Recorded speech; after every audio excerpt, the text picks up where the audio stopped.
ప్రభునామన మీ అందరికీ శుభాభివందనాలు తెలియజేస్తున్నాను. ప్రియ దేవుని వల్ల ప్రభుత్వంలో నడుచుటకై పన్నులే ఇంధనం. ప్రభుత్వములు నడుచుటకై పన్నులే ఇంధనం. జిఎస్టి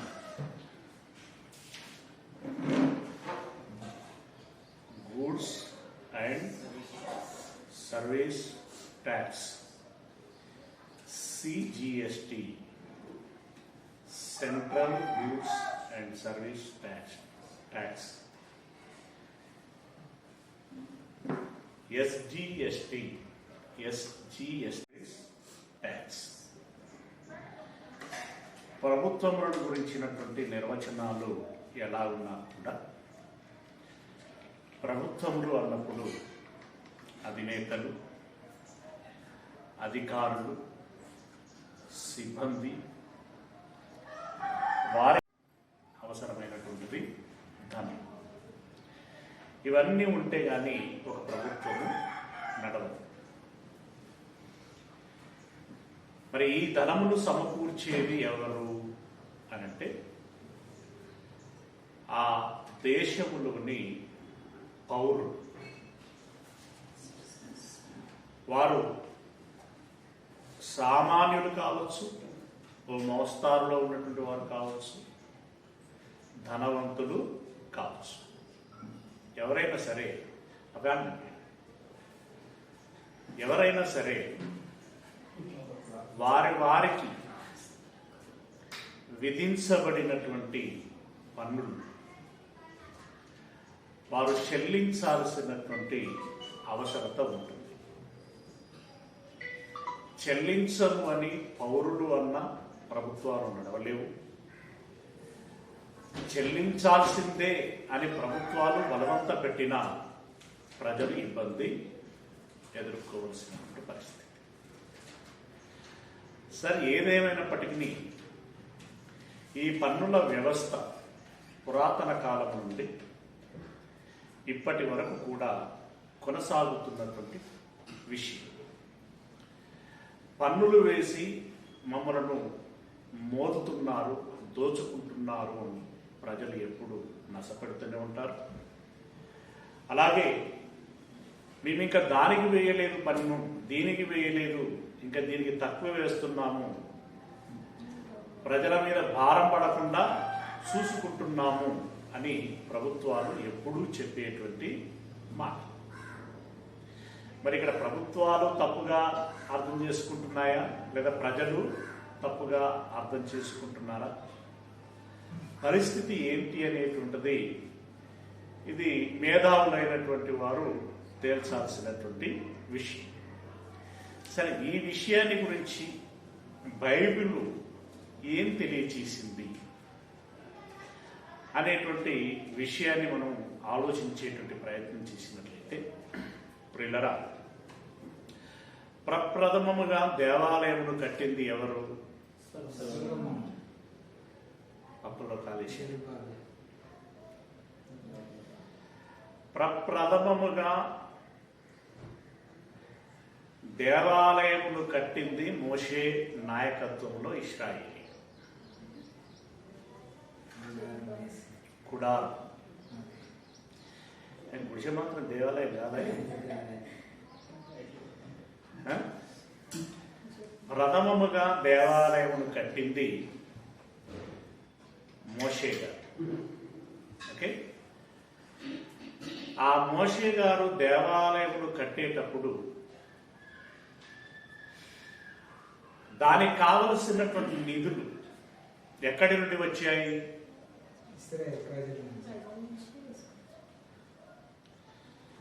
ఎలా వచ్చాయి? ఆసక్తి కల్పించేటువంటి విషయం. నిర్గమకాండము 38వ అధ్యాయం, నిర్గమకాండము 38వ అధ్యాయము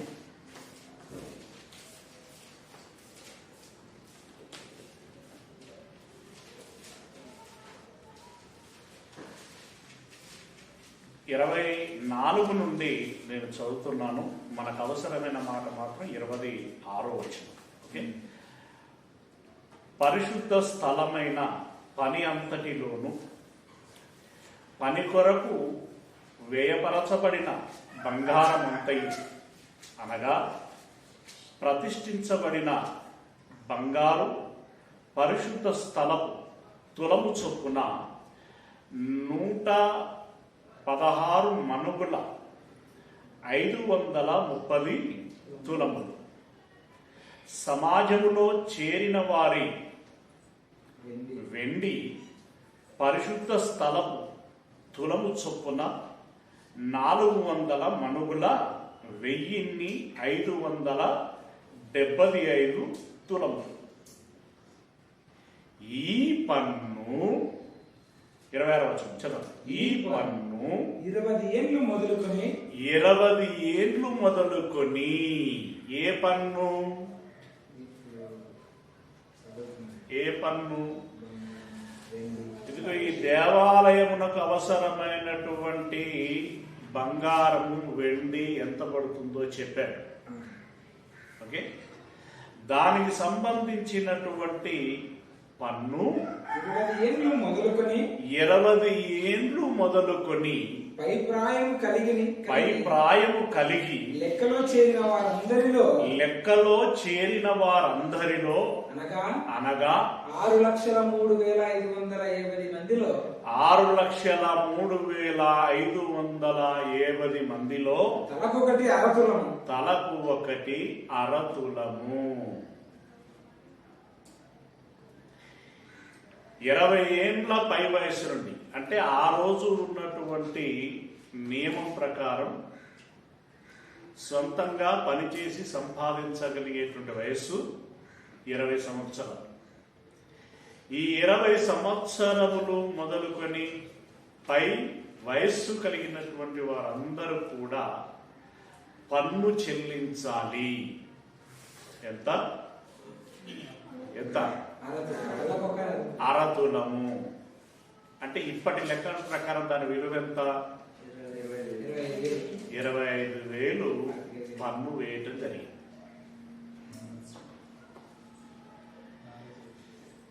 ఇది దేవుడు నియమించింది సుమా. ప్రప్రథమంగా మనం అర్థం చేసుకోవాల్సినటువంటి ప్రజలకి దేవుడు వేసిన పన్ను. అవునా? రైట్. ఇది ఇలా. ఇక ఆనాటి రాజ్యాలలో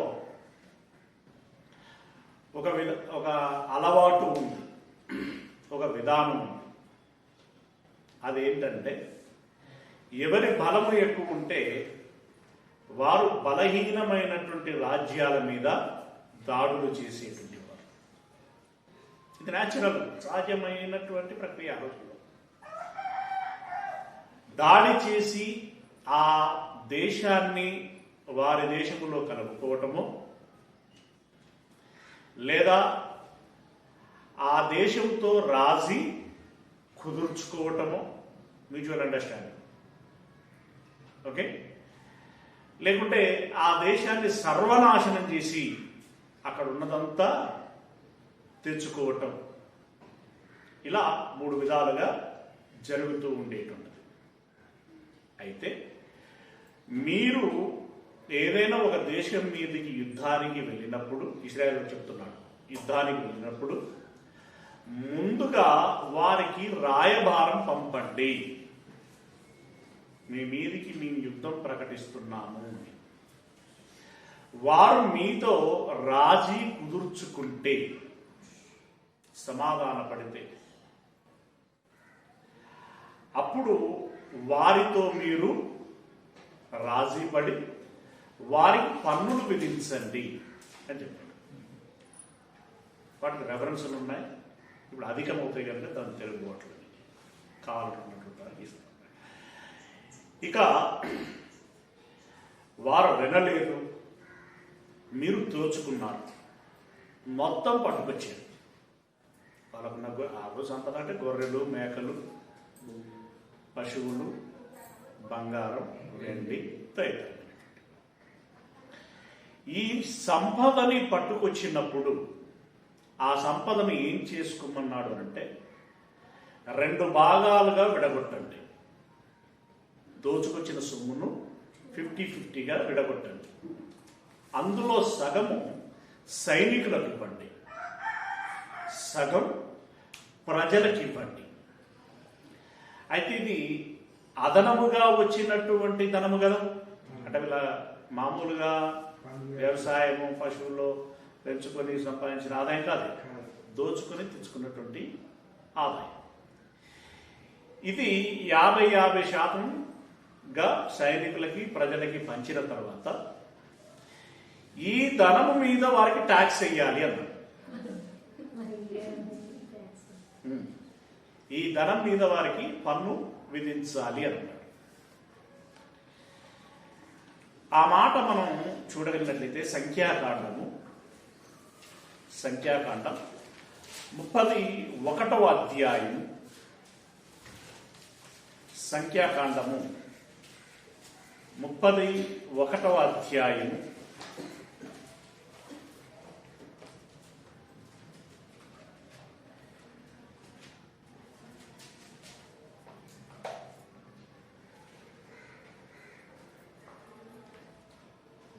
31వ అధ్యాయము 25 నుండి చదువుకుందాం. 25 చదువు. మరియు యెహోవా మోషేకు ఈలాగున సెలవిచ్చెను, నీవును యాజకుడైనటువంటి ఏలియాజరును సమాజం యొక్క పితరుల కుటుంబములలో ప్రధానులను మనుషులలోనేమి పశువులలోనేమి చెరపట్టబడిన దోపుడు సొమ్ము మొత్తము లెక్కించి 2 భాగములుగా చేసి యుద్ధమునకు పూనుకొని సేనగా బయలుదేరిన వారికి సగము సర్వ సమాజమునకు సగమును పంచి పెట్టవలయును. దోచుకున్న సొమ్ము ఏం చేయాలన్నాడు? చేరి సగము సైనికులకి ప్రజలకి పంచి పెట్టాలి. తర్వాత మరియు సేనగా బయలుదేరిన యోధుల మీద యెహోవాకు పన్ను కట్టి ఆ మనుష్యులలోను పశువులలోను గాడిదలలోను గొర్రె మేకలలోను 500కు ఒకటి చొప్పున వారి సగములో నుండి తీసుకొని యెహోవాకు ప్రతిష్ఠాపనముగా యాజకుడైన ఏలియాజరుకు ఇయ్యవలెను. సైనికులు ఎంత పన్ను కట్టాలట? 500 గొర్రెలకు ఒక గొర్రెను పన్ను కట్టాలి. ఓకేనా? రైట్. ఇది దేవుడికి చెందుతుంది అన్నాడు. అంటే ఫైనల్గా మళ్ళీ యాజకులు ఎందుకు వెళ్తుంది. నెక్స్ట్ ఇంకా అట్లా కంటిన్యూ చేస్తే మనుషులలోను పశువులలోను ఇంకోసారి మనుషులకు వెళ్ళింది కదా, మనుషులలోను పశువులలోను గాడిదలలోను గొర్రె మేకలలోను సమస్త విధములైనటువంటి జంతువులలోను 70ంటికి ఒకటి చొప్పున ఇశ్రాయేలీల సగములో నుండి తీసుకొని యెహోవాకు యాజకుడి ద్వారా సమర్పించారు. ఇప్పుడు ఇశ్రాయేలీలు అంటే ప్రజలు ఎంత ట్యాక్స్ కట్టాలట? 50 గొర్రెలకు ఒకటి. సైనికులు ఎంత కట్టాలి? 500కు ఒకటి. చాలా వ్యత్యాసం ఉంది కదా, 500 కదా.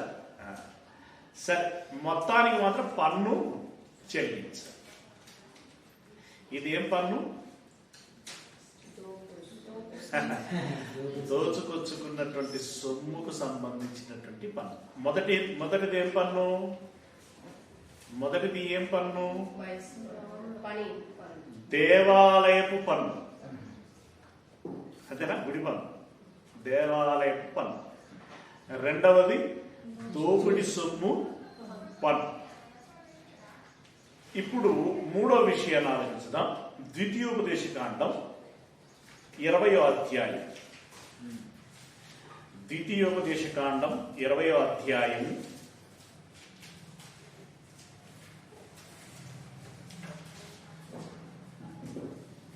10వ వచనం నుండి. ద్వితీయోపదేశకాండం 20వ అధ్యాయం 10వ వచనం. యుద్ధము చేయుటకు మీరు ఒక పురము మీదికి సమీపించినప్పుడు, మీరు ఒక పురం మీదికి ఏంటంటే పురం మీదికి సమీపించినప్పుడు సమాధానము నిమిత్తము రాయబారమును పంపవలను. ఇందాక నేను జ్ఞాపకం చేస్తేనే సమాధానము నిమిత్తము రాయబారమును పంపవలను. సమాధానం అని అది నీకు ఉత్తరం ఇచ్చి, ఆ సమాధానము అని ఏ దేశం మీదకైతే మీరు వెళ్తారో ఆ దేశం మీకు ఉత్తరం ఇచ్చి గుమ్మములను తెరచిన ఎడలా అంటే బెట్టు చేయకుండా మీతో మీ షరతులకి మీ కండిషన్లకి మేము ఒప్పుకుంటామండి అని గనక ద్వారములు తెరిచిన ఎడల దానిలో ఉన్నటువంటి జనులందరూ నీకు పన్ను చెల్లించి నీకు దాసులవుదురు. అంటే ఏ దేశం అయితే నీకు సరెండర్ అవుతుందో ఆ దేశ జనులు నీకేం చెల్లిస్తారు? పన్నులు చెల్లిస్తారు. ఓకేనా? రైట్. అలా దావీదు గారి హయాంలో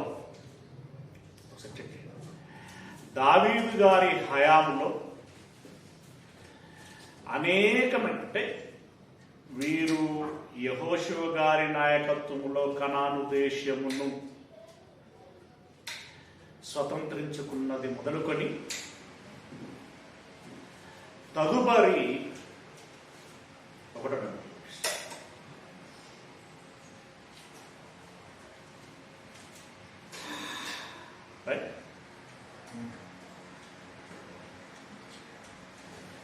వింటున్నారు కదా, వినండి. అవి వెలుగుతాయి, అది తిరుగుతుంది, మీరు ఇటు విన్నారు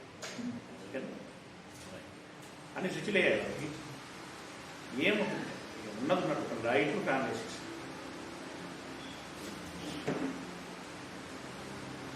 ఓకేనా?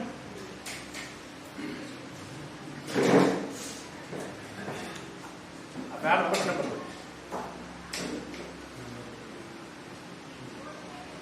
ఫాస్ట్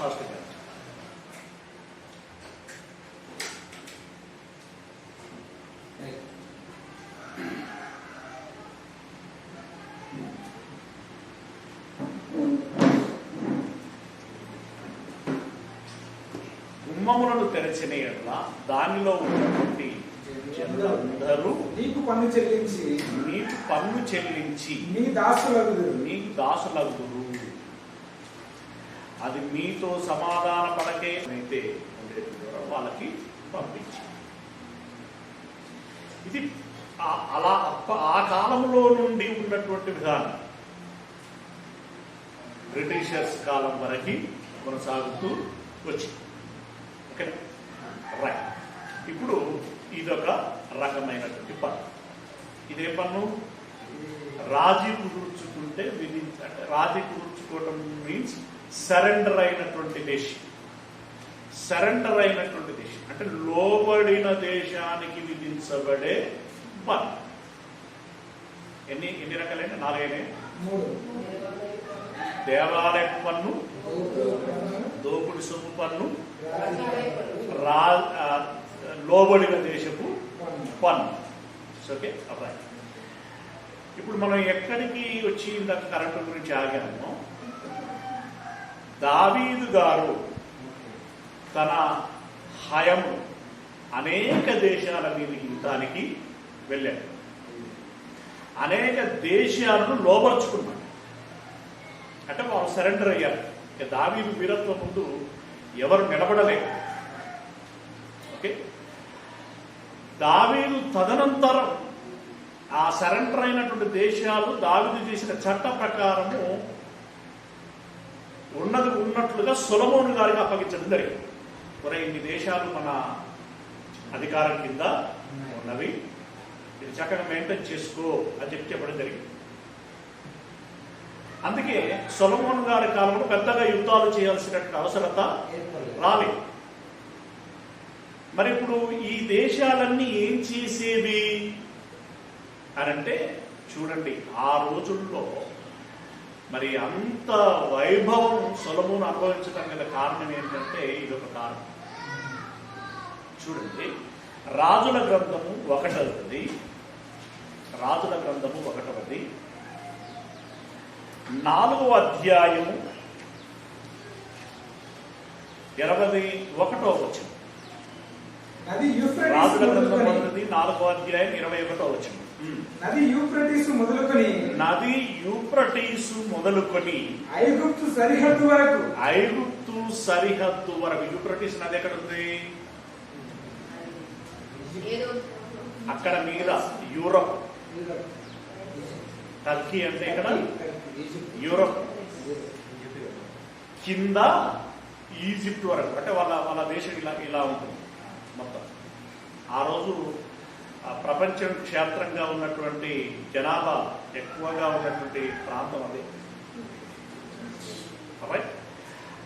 అక్కడ టర్కీ మొదలుకొని ఇక్కడ ఐగుప్తు వరకు, ఈ మధ్య ఉన్న రాజ్యములన్నిటి మీదను, ఈ మధ్య ఉన్నటువంటి రాజ్యములన్నిటి మీదను, అంటే ఇరాన్, ఇరాక్, సౌదీ అరేబియా, ఈ మధ్యలో ఇంకా చిన్న చిన్న దేశాలు చాలా ఉన్నాయి.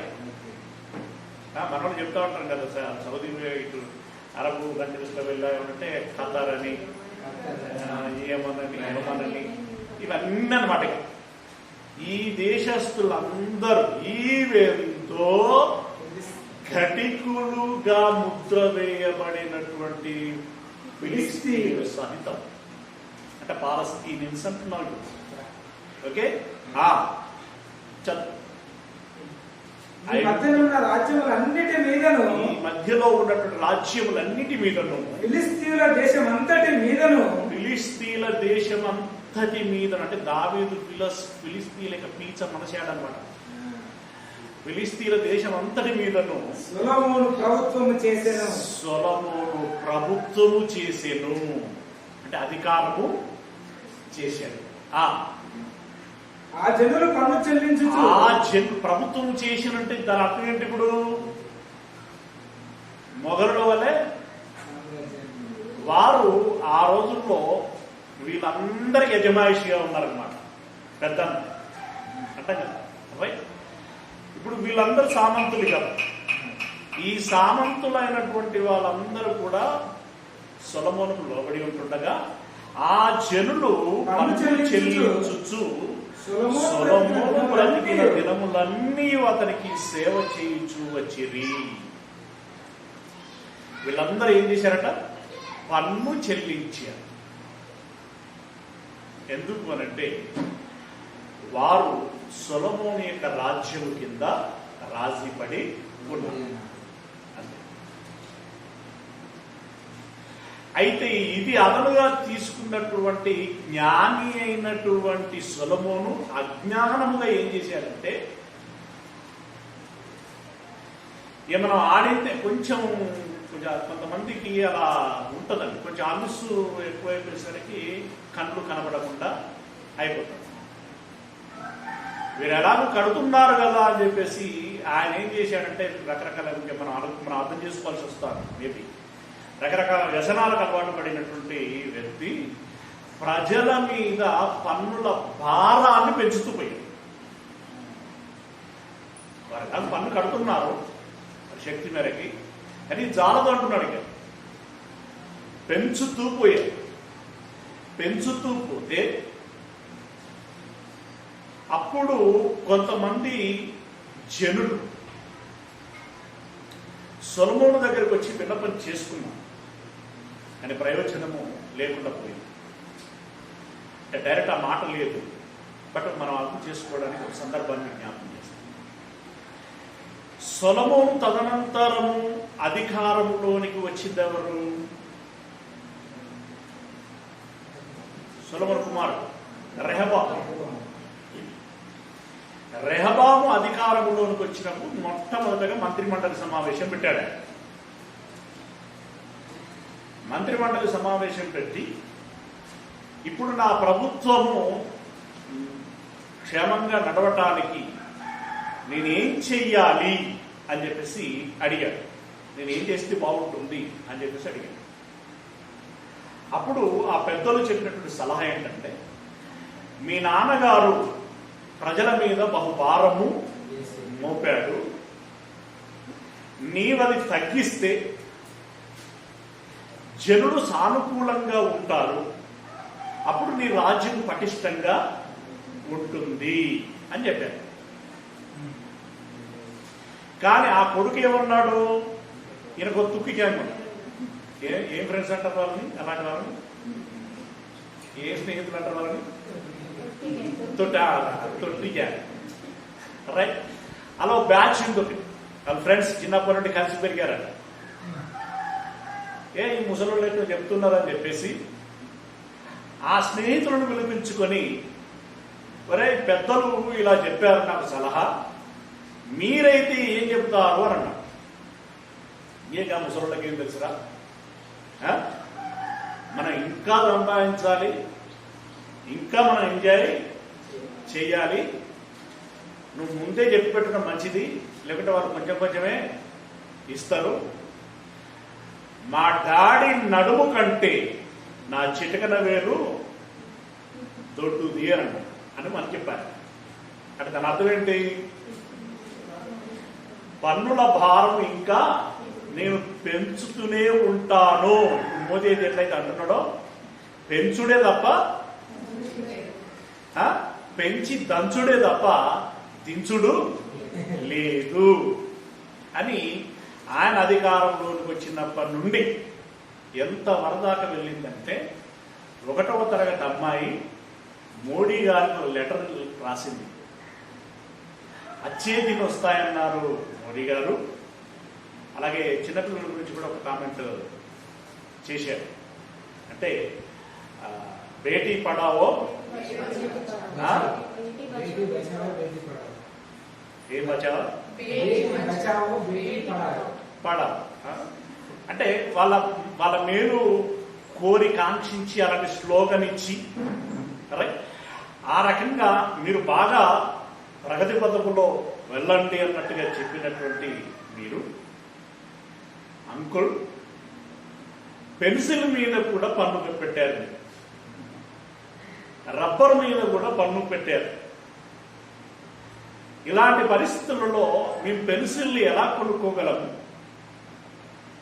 మేము స్కూల్కు వెళ్ళి ఎలా చదువుకోగలము అని చెప్పేసి లెటర్ రాసింది అని అంటే, ఇప్పుడు సొలొమోను పోలి ఎవరున్నారు, మోడీ గారు ఉన్నారు, కనిపిస్తుంది, రైట్. ఆయన ఎన్ని కారణాలైనా చెప్పుకాక,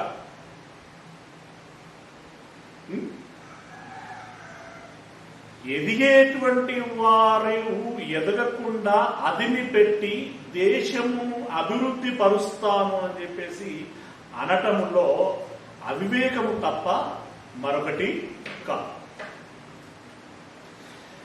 మరి ఎవరు రెహబాము వినల, మోడీ వినడంటే రెహబాము వినలేదు. వినకపోవటం వల్ల ఏం జరిగింది, జనాలలో అసంతృప్తి వచ్చింది. వెంటనే ఈయనతో మనకు కుదిరే వ్యవహారం కాదురా, మనము మన ఓటును వెనక్కి తీసుకుందాం, ఇంకొక నాయకుడిని ఎన్నుకుందాము అని చెప్పి యరొబామును ఎన్నుకున్నాడు. సొలొమోను పక్షంగా కొద్దిమంది మిగిలారు, అంటే రెహబాము పక్షంగా కొద్దిమంది మిగిలారు, యరొబాము పక్షంగా మెజారిటీ 10 గోత్రాల కంటే మెజారిటీ. అంటే ఇప్పుడు ఏమైంది, ఉన్నది పోయింది, ఉంచుకున్నది పోయింది. అంటే భారం పన్ను అనేటువంటిది ఒక రీజనబుల్ గా ఉండాలి. అధికారికి మించి వేసినట్టయితే ఇలాంటి చేదును, ఇలాంటి కీడును, ప్రమాదాన్ని చవి చూడవలసి వస్తుంది. అంటే పన్ను అనేటువంటిది వేయాలి, కానీ ఆ ప్రజల శక్తి మేరకి వేయాలి అనేటువంటి విషయం ఇక్కడ మనకు అర్థమవుతున్నటువంటి విషయం. ఓకేనా? రైట్. అయితే వీరు ఈ సొలొమోను టర్కీ దేశం మొదలుకొని ఐగుప్తు దేశం వరకు ఉన్నటువంటి ఆ రాజ్యాలన్నింటిని పరిపాలించి వాటికి పన్ను విధించి ఆ పన్నులు వసూలు చేసి ప్రభుత్వం చేసినటువంటి. కానీ ఎవరు బబులోనీయులు వచ్చిన తర్వాత స్వరూపం మారిపోయింది. మాదీయ పారసిక ఇలా మహాసామ్రాజ్యాలు వచ్చాయి. ఇప్పుడు ఆరిన నేల మీద మనిషి అన్నవాడు ఉంటే వాడు ఎవడైనా సరే వాళ్ళ అధికారం కింద ఉండాల్సింది. మరి వాళ్ళు ఏం చేశారు అనంటే ఎస్తేరు గ్రంథము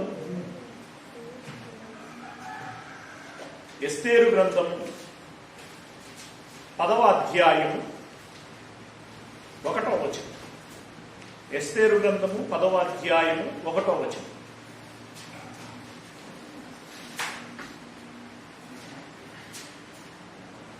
రాజైన అహష్వేరోషు రాజ్యమును సముద్ర ద్వీపములను ఇప్పుడు ఇక్కడ మాట్లాడుతున్న విధానం ఏంటంటే రాజైన అహష్వేరోషు రాజ్యమును ఏం చేశాడంటే అని దాని అర్థం అనమాట. ఓకే, రాజ్యమును సముద్ర ద్వీపములను పన్ను చెల్లింప నిర్ణయించెను. అహష్వేరోషు యొక్క పరిపాలన ఓ ప్రాంతానికి సంబంధించిందా అంటే ఓ మూలకు చెందిందా, మొత్తం ప్రపంచం అనుకుంది, మొత్తం భూగోళానికి సంబంధించిందా అంటే ప్రపంచం మీన్స్ ఓకే భూగోళం. ఓకే, ప్రపంచానికి అందరికి సంబంధించిన ప్రపంచానికి ఏం విధించాడు ఆయన? పన్ను. అంటే దేవాలయము మొదలుకొని అహష్వేరోషు వరకు నేడున్న మన ఆ రోజు రాజరిక వ్యవస్థ కావచ్చు, ఈ రోజు ఉన్నటువంటి మధ్యలో వచ్చినటువంటి కమ్యూనిస్టు వ్యవస్థ కావచ్చు, ఇప్పుడు ఉన్నటువంటి ప్రజాస్వామ్య వ్యవస్థ కావచ్చు, ఏ ప్రభుత్వాలైనా సరే. అందుకే నేను ప్రారంభంలో ప్రభుత్వానికి మనం ఇచ్చే నిర్వచనం ఏదైనా సరే దానికి అధినేతలు ఉంటారు, అధికారులు ఉంటారు, సిబ్బంది ఉంటుంది, వారికి కొంత వనరులు కావలసి ఉంటుంది, అందుకు ధనము అవసరమై ఉంటుంది. ఆ ధనము ఎక్కడి నుండి రావాలి అంటే ప్రజల నుండి రావాలి. ఆ ప్రజలు ఎలా చెల్లించాలి అని అన్నప్పుడు అది రీజనబుల్. పన్ను అనేటువంటిది మనం ఊరికనే దాన్ని అపోజ్ చేయడానికి వీల్లేదు. ఎందుకు అనంటే ప్రభుత్వాలు నడవాలి అంటే, వ్యవస్థ నడవాలి అంటే, మన మన మన ఇంటికి వచ్చి కూడా నల్ల కనెక్షన్ ఇవ్వాలంటే ఎవడు మాత్రం ఎందుకు వచ్చి ఎలా ఇస్తాడు కదా? తవ్వడం కావాలి, పైపు కావాలి, దానికి అతుకు పెట్టేటువంటి సీలింగ్ కావాలి, అవునా? ఓ వర్క్ ఉంటుంది. మరి వాడికి ఎంతో కొంత ఆ పని ఆ కష్టానికి తగినటువంటి పారదర్శకం ఉండాలి కదా. అది ఎక్కడి నుండి రావాలి? నేను రాదును అని చెప్పేసి కత్తి పట్టుకుని కూర్చుని చూసుకుంటే పాప ఆయన కూడా ఎక్కడ నుండి వస్తుంది? మామూలే కదా అబ్బాయి. కాబట్టి ఏం చేశారంటే ప్రజలు కట్టాలి. ప్రజలు ఎలా కట్టాలి అనేటువంటి ఒక లెక్క ఉండే. ఆ లెక్క ఎలా అంటే భూమికి సంబంధించినటువంటి దాన్ని విధించేది శిస్తు అంటారు.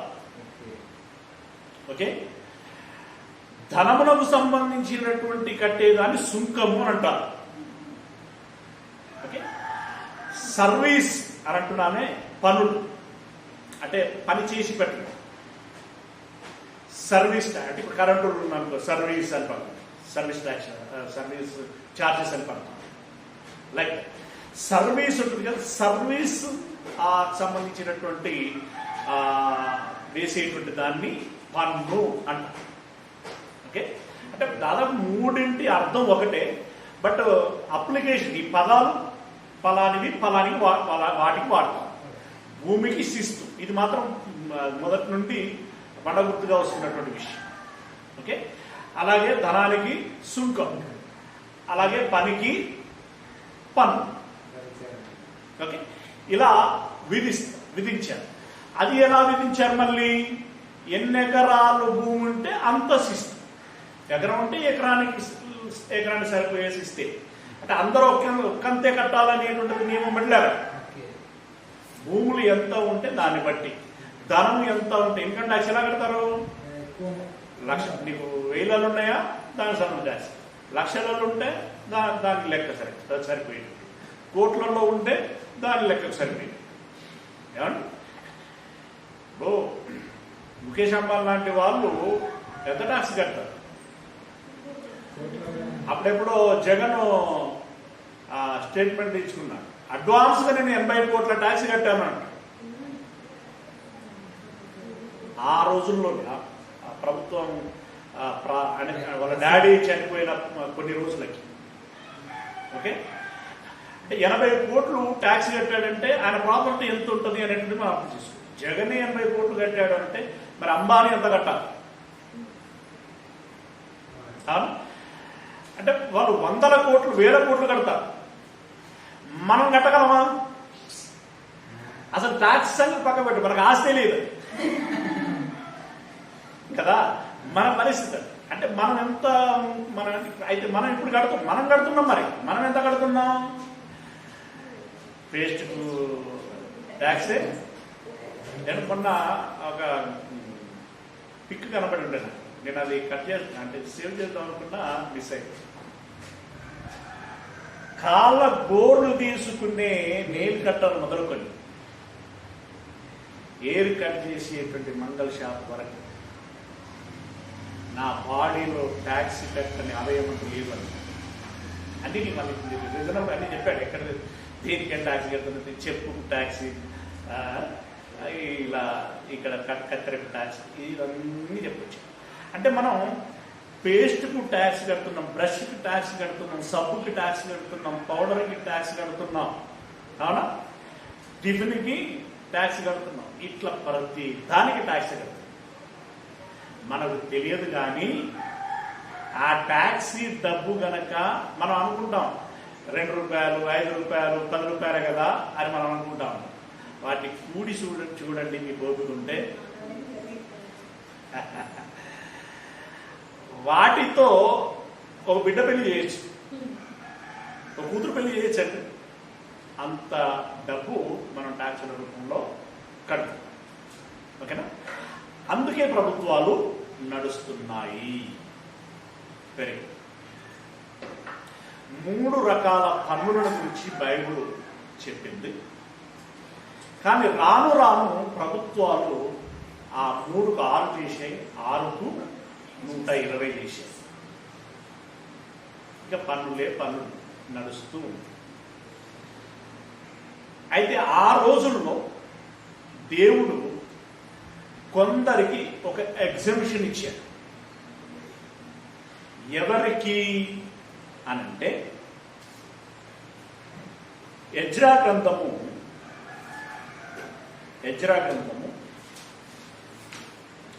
7వ అధ్యాయము 24వ వచనం. ఎజ్రా గ్రంథం 7వ అధ్యాయము 24వ వచనం.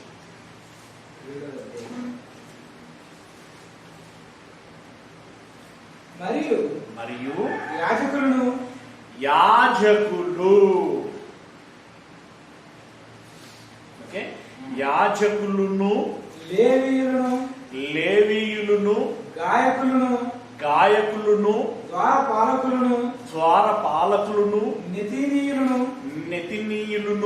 దేవుని మందిరపు సేవకులునైన వారందరిని గూర్చి, మేము మీకు నిర్ణయించిన దేవాలయానికి రిలేటెడ్ గా పనిచేసేటువంటి వాళ్ళందరికీ ఏం చేయదంటుండంటే, మేము మీకు అంటే అధికారులు చెప్తున్నటువంటి మాట, మేము మీకు నిర్ణయించినది ఏమనగా వారికి శిస్తు గాని అంటే భూమికి సంబంధించిన ట్యాక్స్ గాని, సుంకము గాని అంటే చెప్పాను కదా, ధనానికి సంబంధించిన ట్యాక్స్ గాని, పన్ను గాని అంటే మీరు సర్వీస్ వాళ్ళకి ఏమైనా ఇస్తే దానికి గాని,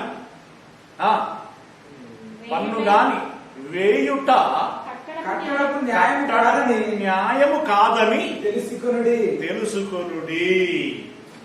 ఎవరికి పన్ను అయ్యేదట? దేవాలయ సంబంధమైనటువంటి పనిలో ఉండేటువంటి ఉద్యోగస్తులు.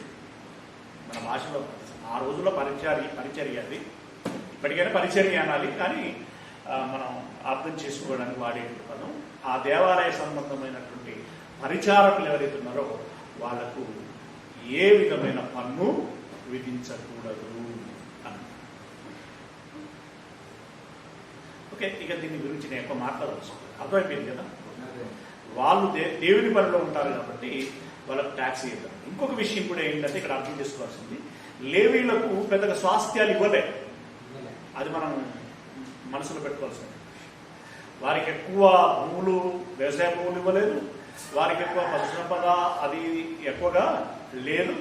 వాళ్ళ జీవనాధారం అంతా కూడా ప్రజలు దేవునికి అర్పించేటువంటి అర్పణలే వారికి జీవన ఆధారం. కాబట్టి వారికి పన్నులు విధించకూడదు అని ఇంతవరకు ఇంతవరకు. ఇందులో మీకు ఒక పరీక్ష, వారం రోజులు రాయొచ్చు మీరు, రిజల్ట్ మళ్ళీ వచ్చే సండే. ఓకే, ఏంటది? ఇందులో యాజకులు ఎవరో మనకు తెలుసు కదా. ఎవరు? అహరోను సంతానం. లేవీలు అంటే ఎవరో తెలుసు. ఎవరు? లేవీ సంతానం, యాజక గోత్రం. ఓకే, తర్వాత గాయకులు ఎవరో తెలుసు. ఎవరు? లేవి కుమారులలో కహతీయులని ఆ ముగ్గురు కుమారులు ఉన్నారు. ముగ్గురు కుమారులకి 3 రకాలైన పనులు అప్పగించారు. ఒకటేమో గుడార సంబంధమైనటువంటి పని,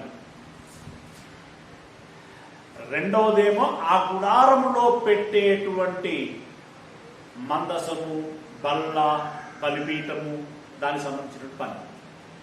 మూడవది మందిర ఆవరణములకు సంబంధించినటువంటి పని. ఈ పనులు వారికి ఇవ్వడం. అందులో కొందరు గాయకులు, ఇది దావీదు గారి కాలంలో నియమించినటువంటి ఏర్పాటు. ఓకేనా? మొత్తానికి వీళ్ళందరూ లేవీలో నుండి తీసుకోబడినటువంటి వారన్నమాట. ఓకే, గాయకులను, ద్వారపాలకులను అంటే సెక్యూరిటీ వాళ్ళే. ఈ మందిర ఆవరణకు సంబంధించిన పనులు ఏవైతే వాళ్ళలో ఉండే సెక్యూరిటీ. తర్వాత నెతిమీయులను,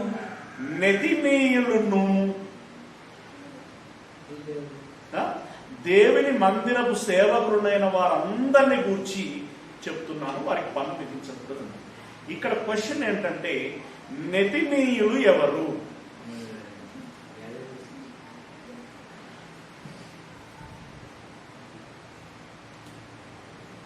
సింపుల్.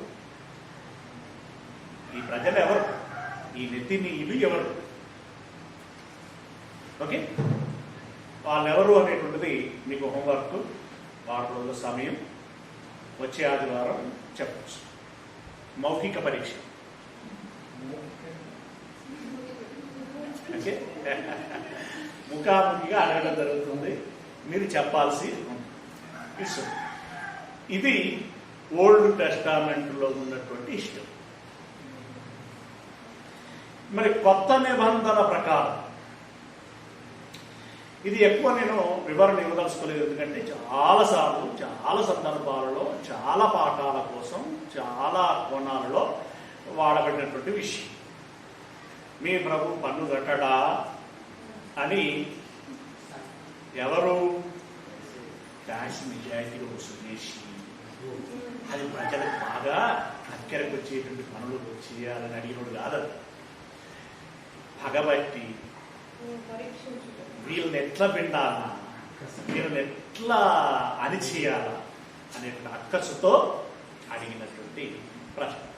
ఈ ప్రభు పన్ను కట్టడా అని అంటే ఎందుకంటే అక్కడ ఒక ఇంపార్టెంట్ వర్డ్ ఉంటుంది. మన మూలముగా మంచి మాట, అది దానికోసం చదువుతాం. ఇదంతా దీనికోసం చదవాల్సిన అవసరం లేదు, కానీ ఆ సందర్భం కోసం చదువుతాము. మత్తయి సువార్త 17వ అధ్యాయము 27వ వచనం. మత్తయి సువార్త 17వ అధ్యాయం 27వ వచనం. అయినను మనము వారికి అభ్యంతరము కలగజేయకుండానట్లు అంటే వాస్తవానికి మీదేమన్నాడంటే, రాజు ట్యాక్స్లు వేస్తాడు. ఇప్పుడు సొలొమోను అందరికి ట్యాక్స్లు వేస్తాడు. ఆ ట్యాక్స్లు నువ్వు కూడా కట్టాలిరా అని రెహబాము పురమాయిస్తాడా? మామూలు పురమాయించాడు. రాజు ట్యాక్స్లు విధించేవాడు. రాజకుమారుడు కడతారా అని అడిగాడు అన్నమాట. మనం యాక్చువల్గా అయితే మనం కట్టాల్సిన అవసరం లేదు, అంటే నేను కట్టాల్సిన అవసరము లేదు. బట్ వీళ్ళ అమాయకత్వంతో, అజ్ఞానంతో, ఈ అక్కసుతోటో, ఇంకో రకంగానో వీళ్ళు ఇలా అడుగుతున్నారు. కాబట్టి ఇక దీని గురించి మళ్ళీ డిస్కస్ బైస్, నేను కట్టాల్సిన అవసరం లేదు, నేను ఎందుకు కట్టాల్సిన అవసరం లేదంటే నేను ఇట్లా వచ్చినటువంటి వాడిని, నేను ఇట్లా దేవుని కుమారుణ్ణి అని అంటే ఆల్రెడీ నన్ను వీళ్ళు అపోజ్ చేస్తున్నటువంటి విషయం. ఇక దాని గురించి అర్థం చేసుకునేటువంటి పరిస్థితి ఉండదు.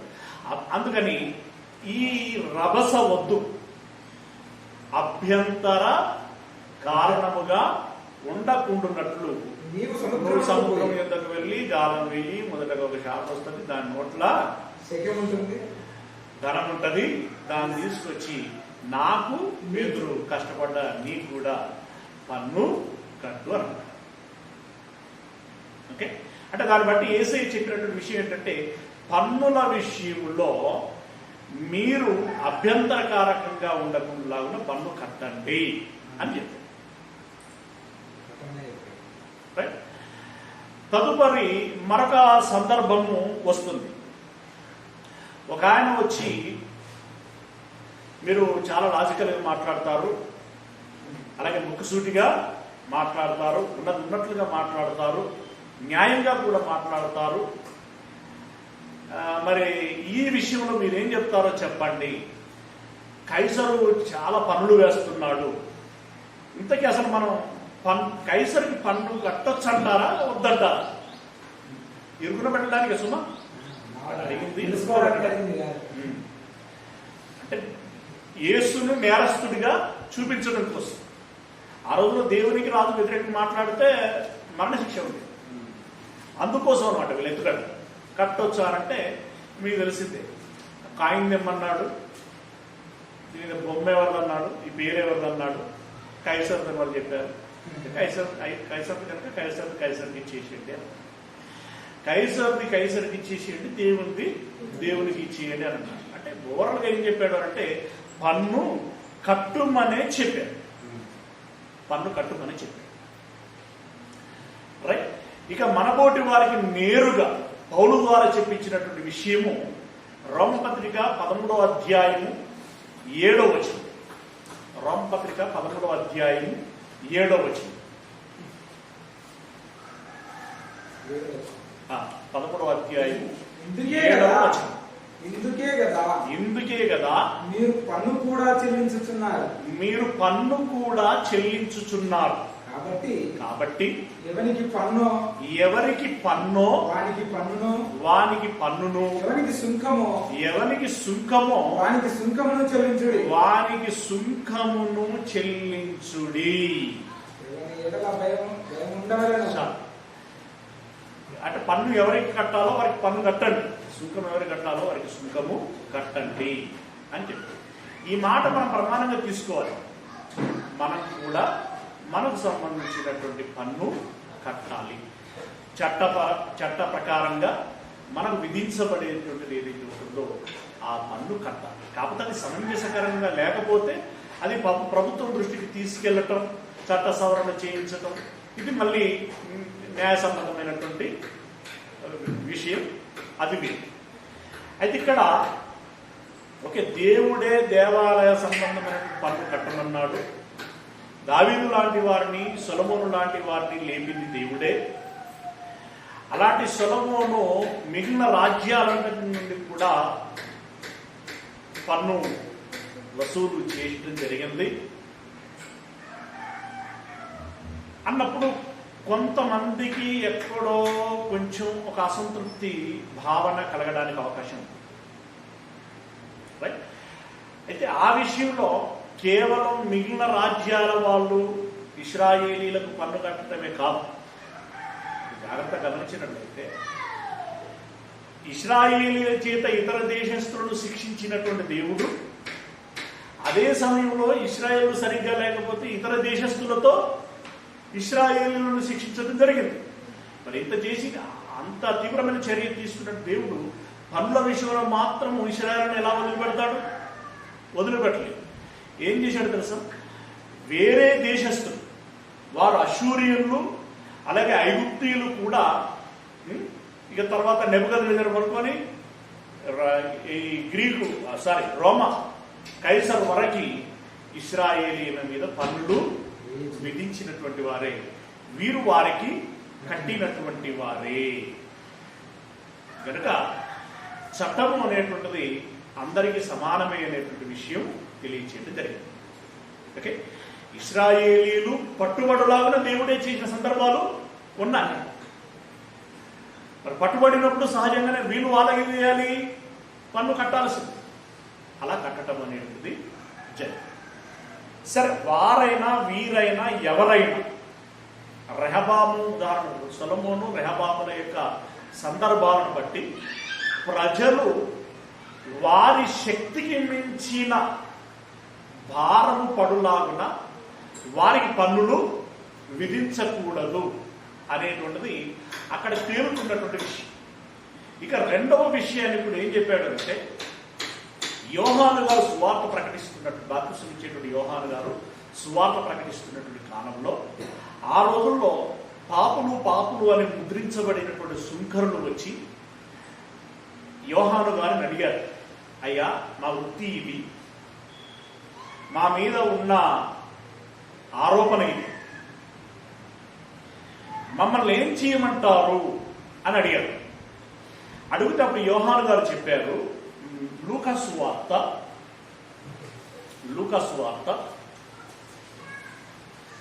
3వ అధ్యాయము,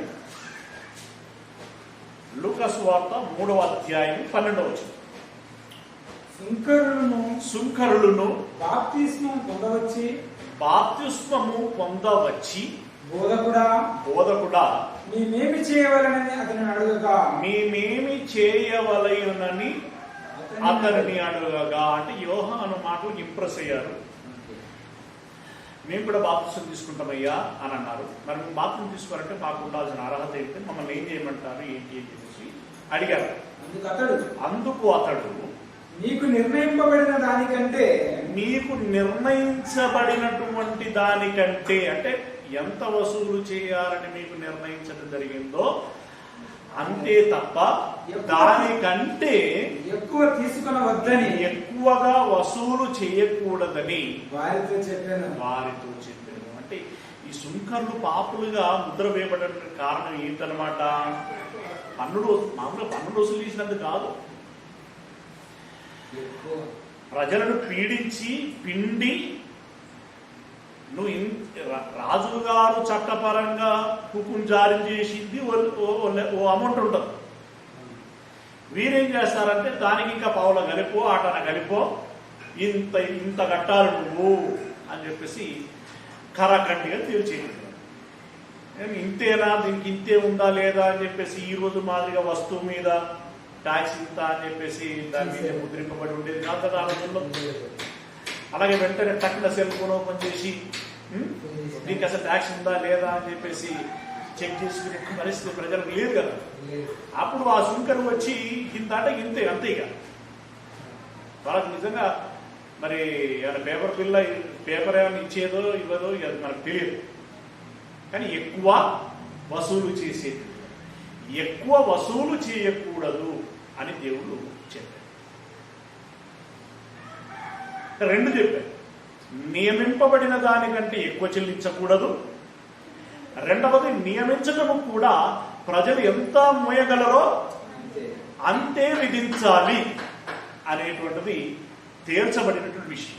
ఏమంటే ఈ రెహబాముది సందర్భం ఐడియా ఉంది కదండి ఏమండి ఒకసారి, ఎందుకంటే దీంట్లో కంటిన్యూషన్లో, ఎందుకంటే ఈ ట్యాక్స్ సంబంధించినటువంటి విషయంలో దేవుడు పన్ను కట్టమన్నా దేవుడే కట్టమన్నాడా అన్న ఒక నెగిటివ్ ఇంప్రెస్ పడటానికి అవకాశం ఉంటుంది. కాబట్టి అది కాదు, ఒక వ్యవస్థ అనేటువంటిది నడవటానికి అది సమంజసకరమైనటువంటి విషయం అని చెప్తుండే, దానికి కూడా ఒక లెక్కాపత్రము ఉండాలనేటువంటి విషయం కూడా దేవుడు తెలియచేయడం జరిగింది. అది మీరు రెహబాం సందర్భం తీయండి. మేబీ రాజుల గ్రంథం మొదటిది 11వ అధ్యాయం ప్రాంతంలో ఉన్నది. రాజుల గ్రంథము మొదటిది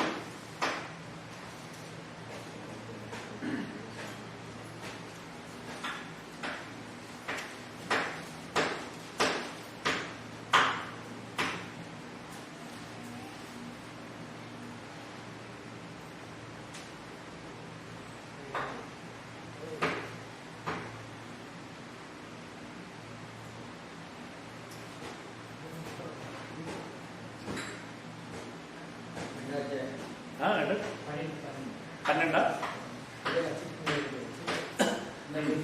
12వ అధ్యాయము. ఆయన డైరెక్ట్ ఈ పెద్దలతో చెప్పినటువంటి విషయం ఎక్కడ ఉంది అంటే మామూలుగా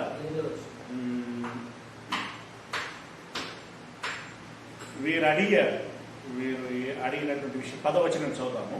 అప్పుడు అతనితో కూడా ఎదిగిన అంతకంటే ముందుగా 9వ వచనమా 8వ వచనం రైట్. అయితే అతడు పెద్దలు తనతో చెప్పిన ఆలోచన నిన్న పెద్దలు చెప్పింది 6వ వచనం. అప్పుడు రాజైన రెహబాము తన తండ్రి అయిన సొలొమోను బ్రతికి ఉన్నప్పుడు అతని సముఖమునందు సేవ చేసిన పెద్దలతో ఆలోచన చేసి ఈ పనులకు ఏమి ప్రత్యుత్తరం ఇచ్చేదని, ఈ జనులకు ఏమి ప్రత్యుత్తరం ఇచ్చేదనని వారిని అడగగా, వారు ఈ దినమునే నీవు ఈ జనులకు దాసుడవై వారికి సేవ చేసి మృదువైన మాటలతో వారికి ప్రత్యుత్తరం ఇచ్చిన ఎడల వారు సదాకాలము నీకు దాసులవుతురని అనేది. ఇంకా కూడా మిస్ అయింది 4లో ఉందా? నీ తండ్రి బరువైన కాడిని మా మీద ఉంచెను, నీ తండ్రి నియమించిన కఠినమైన దాస్యమును మా మీద అతడు ఉంచిన బరువైన కాడిని నీవు చులకన చేసిన ఎడల మేము నీకు సేవ చేయుదుము అని చెప్పేసి అక్కడ వాళ్ళు ఆయన దృష్టికి తీసుకెళ్ళడం జరిగింది. జనాలు నేరుగా ఆయన దృష్టికి తీసుకెళ్ళడం జరిగింది. వారు అలా అంటున్నారు, నేనేం చేస్తే బాగుంటుందని చెప్పేసి రెహబాము పెద్దలను అడిగితే, అయ్యా వారితో నువ్వు రాజీ పడటం మంచిది, వారికి భారం పడకుండా నువ్వు మృదువుగా మాట్లాడటం మంచిది. అంటే మృదువుగా మాట్లాడటం ఏముంటుంది అక్కడ, సరిది అని అనటం మంచిది అని చెప్పేసి వారు అన్నారు. అది లెక్క చేయకుండా స్నేహితులను పిలిచాడు. అదంతా కింద ఉన్నది, 11వ వచనం 10వ వచనం అదంతా అదే. అది మాట్లాడిన తర్వాత వాళ్ళు స్నేహితులు చెప్పిందే తనకు సమంజసకరం అనిపిస్తే మళ్ళీ పెద్దలు వచ్చినప్పుడు జనాలకు చెప్పినటువంటి మాట 14వ వచనంలో, నా తండ్రి మీ కాడిని బరువుగా చేసెను గాని నేను మీ కాడిని మరీ బరువుగా చేయుదును. నా తండ్రి చంపులతో మిమ్మును శిక్షించెను గాని నేను కొరడాలతో మిమ్మును శిక్షించుదును. జనులు చేసిన మనవి రాజు ఈ ప్రకారం అంగీకరింపకపోయింది. శిలోనీయుడైన అహియా ద్వారా, అంతేనా, శిలోనీయుడైనటువంటి అహియా ద్వారా నెబాతు కుమారుడైన యెరోబాము తాను పలికించిన మాట నెరవేర్చవలనని యెహోవా ఈలాగున జరిగించెను. కాబట్టి ఇశ్రాయేలు వారందరూ రాజు తమ విన్నపమును వినలేదని,